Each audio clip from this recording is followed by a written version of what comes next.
Hey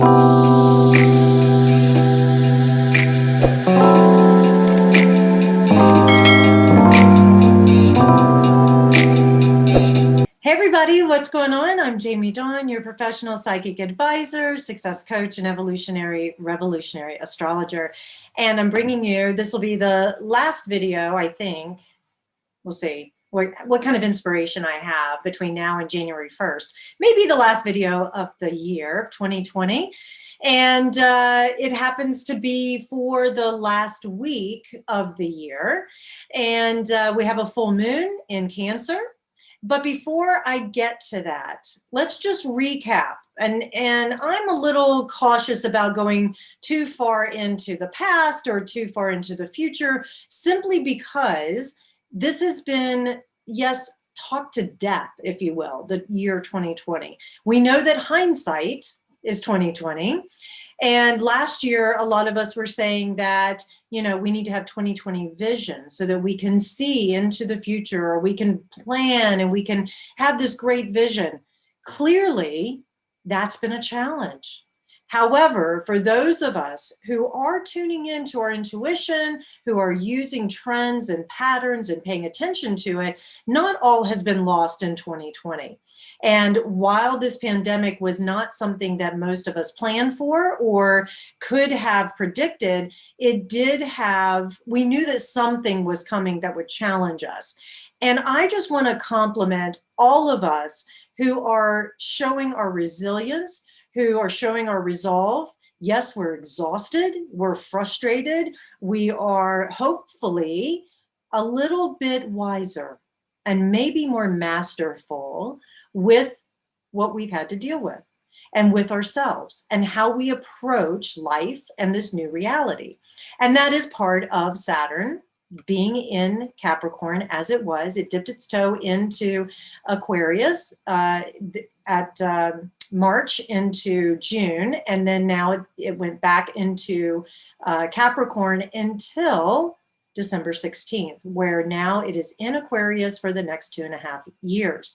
And then, of course, Jupiter, as I mentioned in my video last week, has joined Saturn on the 19th. And so here we are leading up to the Christian holiday of Christmas. We finished the Jewish holiday of Hanukkah, and we have Kwanzaa coming. And of course, there are other celebrations of light and love and peace and joy that are happening. There's also still a lot of unrest. There's quite a bit of rebellious energy and attitudes that continue to work us all. And that's just the way life is. I'm also cautious about going to this January 1st date and saying, oh my God, thank God 2020 is over. Now it's 2021. I don't know that we're going to feel this like sudden shift of energy on the 1st of January. However, if it helps you psychologically, great.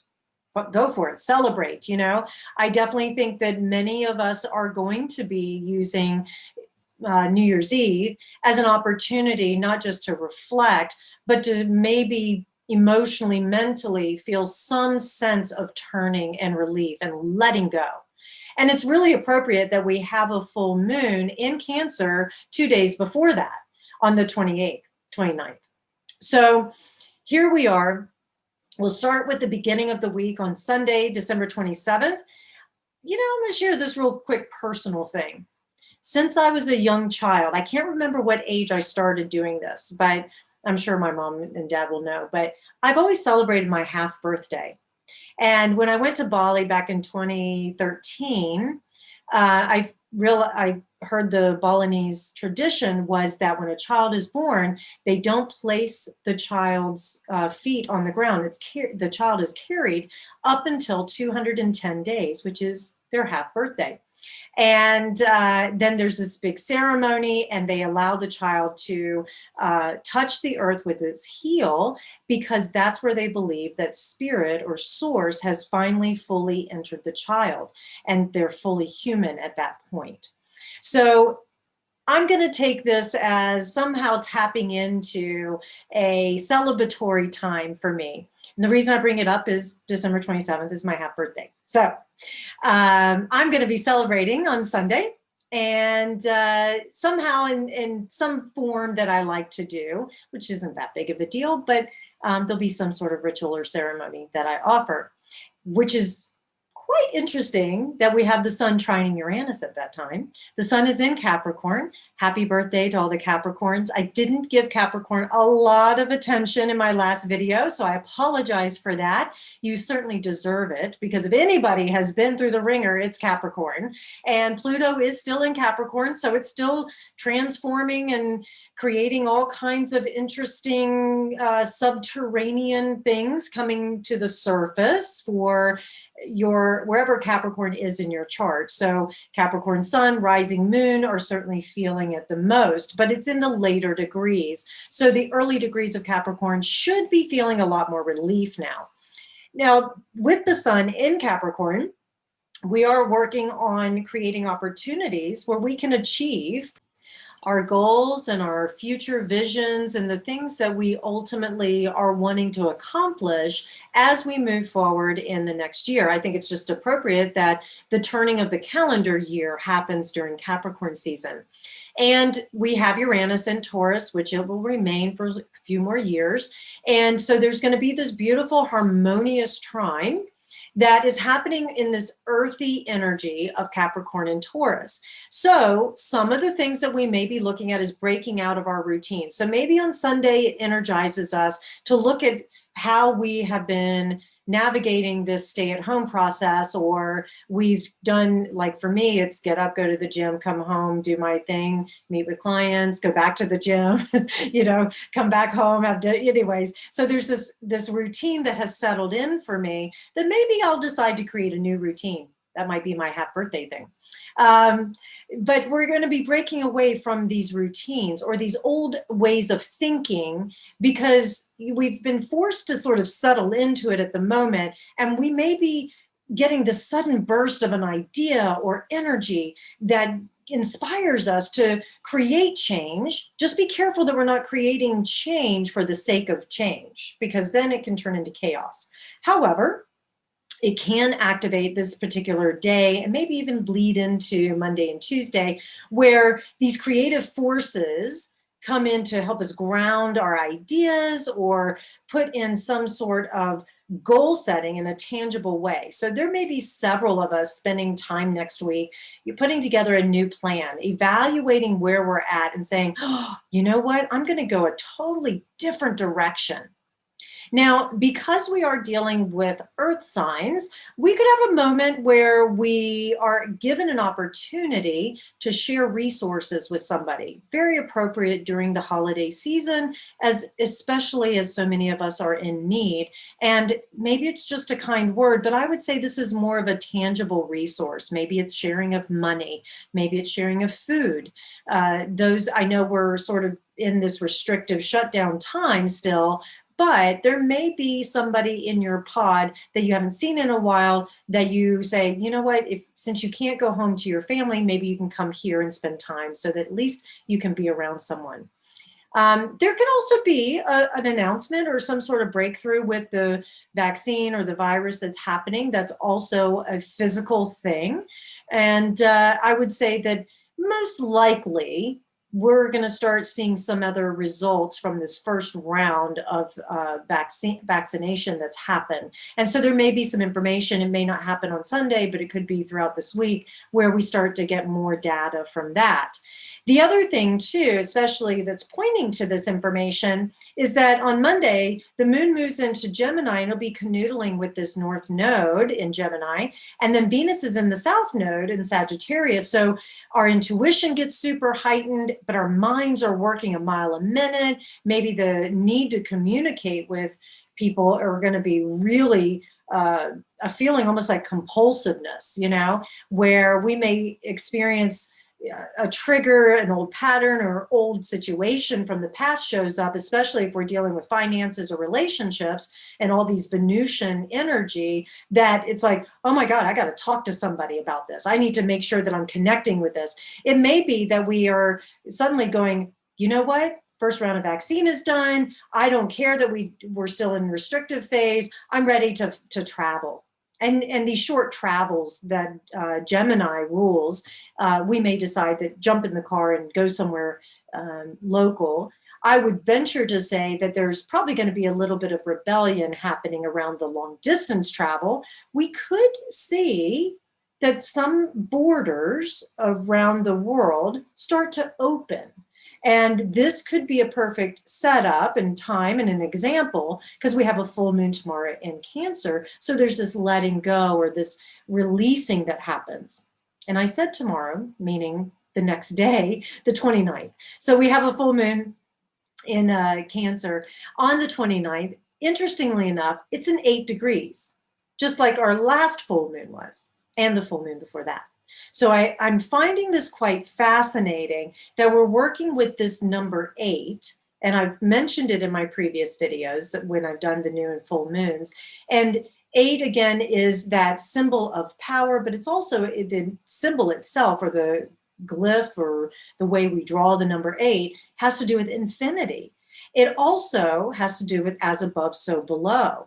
And I believe that with this Cancer full moon, we're really going to be looking at where we can let go of the things that don't allow us to feel like home. And when I say let go, I think of it more like the hourglass, because that's also what the symbol 8 reminds me of. And so the way the sand filters down from the top is we're integrating. So when we're letting go of something, it may not be that we get rid of it. It may be that it no longer triggers us, or it may be that we find a new way, because we're in a time of great reformation, that maybe we find a new way to stay where we're at, but belong in a different way, or we just accept that this belonging is exactly where we are versus having to change the environment. That's one way. We may literally let go at this full moon or around that time of any places where we feel powerless, or we've held on to some false sense of security. So if there are some of us who have been holding on to a relationship or the idea of one that that needed to show up in a certain way, and it wasn't giving to us the way we, emotionally felt fed, or maybe our intuition was telling us it's time to go, but we were being stubborn about it, this could be a trigger point to let it go. On the opposite, because we are working with dichotomy in human form, the opposite of this may be that we're integrating, and that some of the issues we've had in relationship are no longer issues. I would venture to say, and this is just my intuition talking, that the majority of us who are working with, whether it is professional or personal, that we're going to start to be a little bit more accepting of where we're at, and use that as a foundation in order to expand. So this is the Saturn and Jupiter canoodling that's going on. So we use Saturn as a foundation where we accept where we're at, and we're able to be in this place of understanding, because we've learned how to master where we're at and work within the rules that we have established, or maybe that has been imposed upon us. And then we can expand into new territory because we can feel secure with the foundation that we built. So there's a merging, if you will, or integrating of this head and gut alignment, not heart. The heart is the center point, if you will, of this 8, or this infinity or hourglass that I offer. And that's the thing about the hourglass, I'll use that as that metaphor, is that as the sand filters through from the top to the bottom, it has to filter through that center, which is a great symbol of the heart. So as information comes from the spirit in the head, and it filters through the heart, and it comes into the gut, if you will, or the foundational area, it can anchor us, and it can give us this new alignment with what is truth. And I've been saying this for a while. We all have what we consider to be our truth. Keep checking in with yourself. I do look at the news every now and again just to keep track of what's going on in the world. I think that's important when you're studying patterns and situations. However, I'm one of those who I'm an open-minded skeptic. So I will keep my mind open. I don't believe everything I read. And there is some data and facts out there that is true for that moment. But keep in mind, truth changes. Life changes. So you have to constantly check in with yourself, and you have to constantly check in with, okay, here's the information. Does my body tell me that it's okay? Does my body agree or disagree with this? And if there's a disagreement, then ask those questions. I would say always question. We need to question everything. That is our divine right. This blind faith and blindly following whatever the authorities are telling us, I am afraid of. I feel that we have to be very careful. I'm not saying don't follow, I'm saying do it with education. That's my belief system around it. Educate yourself, educate not only on the facts, but educate on how your body is responding to it. So the other thing I would offer is that when we have this full moon, we're also going to have the sun and moon opposing each other. So they're going to be on opposite ends on this full moon. And there's, excuse me, there's going to be a square to Chiron. And Chiron is our wounded healer planet. And I would say, and Chiron's in Aries, so we've got this individuation that's coming up. So we're going to have these emotions. There may be a moment or two, maybe leading up to this full moon. You may have already felt it. You may have already moved through it. Some of you may be feeling it the day of. Some may feel it the day or two after. But there's going to be this square or this tension that comes up where our wounding around, I need to be myself. I want to be who I am. And I feel it, and somebody's telling me, whether it's an authority figure or it's just a family member, somebody that is close to you, maybe it's just something you read, whatever, but there's something that gets triggered for us that can create an emotional reaction that needs to be released because there's that tension there. And in this trigger point, it could be a wounding, or it can be an opportunity to teach or to help and be of great service to somebody who's going through it because you've already experienced it. So paying attention to this in the next few days, how can we be of greater benefit to each other and to someone else? I was talking to someone the other day. Remember that we cannot heal what we don't feel. And just because we feel a negative emotion doesn't make us bad. That is part of the human experience. It's what we do with it, how we express it. And we all express it in different ways. And if our intention is not to harm, go for it, right? Now, I believe, again, another belief of mine, that if our intention is not to harm, we deliver the information or we express ourselves in our own unique way, and someone gets offended or upset or whatever, we're not responsible for how they respond or react to us, but we are responsible now, and this is the energy we've been in, that we are now, and it's going to continue, we're going to move even into greater opportunities for this, but we're responsible now for checking in, for maybe asking, what do you need here? What is it that's happening for you? Holding that space for them. And once you have tried and you have worked with them as much as you possibly can, if you're not able to resolve it or come to some sort of understanding, then, gently passing them on to the right person, place, thing that can help them. This is part of us doing this together in a humanitarian way. We're not just dropping it like a hot stone. The other thing this week, and as we lead into the new year, Jupiter and Saturn are going to be applying a square to Uranus that is going to come in January. I will talk more about that. Saturn's going to be squaring Uranus for the next 2.5 years. And Jupiter is going to move fairly quickly through Aquarius, but it will have 3 squares to Uranus during that time as well, because there'll be a retrograde.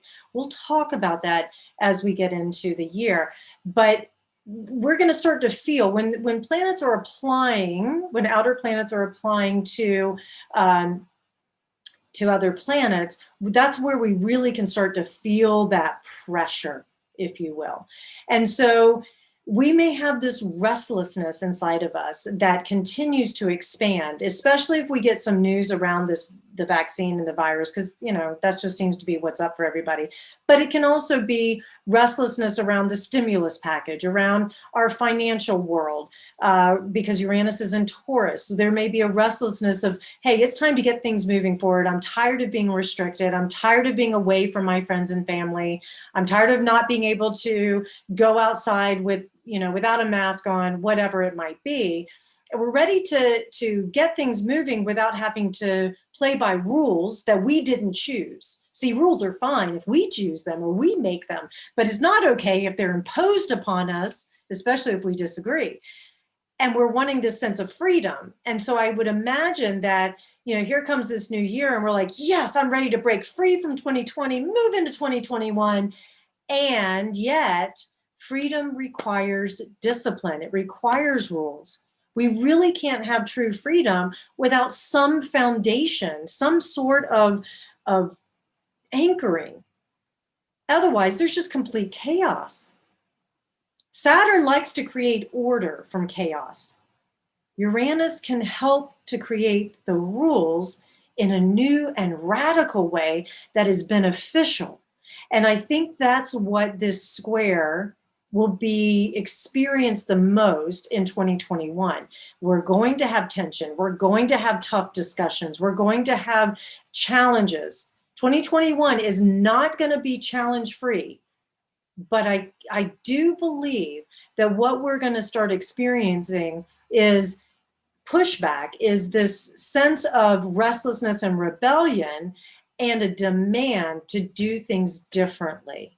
And that together we can hopefully come together, talk about it, create new traditions, new rules, new ways of relating to each other that have a benefit in a greater way on humanity, on the local community, on ourselves and our family units. This is a great time as well to think about where we've been stuck in old patterns, those old conditioned tendencies, the things that we do sometimes without thinking. Maybe sit and spend some time making a list of how you react to a trigger, or make a list of some of the routines that you've taken for granted, like even getting out of bed. I always get out of bed on the right side. I always get out of bed on the left, or, at 4 o'clock or 5 o'clock or whatever. Maybe changing up some of those patterns and routines, even if it's just a slight change, and creating a new one. Maybe something totally different where you shift from, daytime to nighttime. It could be that extreme, whatever. But I would sense that what we're going to experience and invite in are just new and radical ways of living, of relating to each other and being. So I'm most curious about how this will show up. And that doesn't negate tradition. It doesn't negate the old ancient ways, if you will, sort of like this rise of the feminine that we've been talking about for the last few years. This doesn't mean that the patriarchal or the masculine is moot or it's gone. It just, for us in this rising up, there's an equality. There's a sense of balance or harmony that gets restored. And so we are going to have to find new ways or different ways in which we implement the masculine energy that's inside all of us. It's not male, female. This isn't gender. This isn't chromosome. This is energetics and qualities of masculine and feminine. And so we're going to have to find new ways in which the masculine can still be honored and celebrated and do its job and feel valued, and also work with the feminine. All right, you guys, I certainly hope that this helps. I want you to know that you can find me at jamiedawn.com. Once you listen, I look forward to connecting with you. I want to hear all about what's going on for you in this life and this moment. I'm wishing you and your loved ones, your beloveds, a very happy new year. Here's to 2021. And I'm also celebrating and honoring 2020 because there's no doubt in my mind that we are better people today in some way, even if it's just one little area. We're better today than we were yesterday. All right, you guys, thank you so much. And just know I'm so deeply grateful for you. Have a great new year.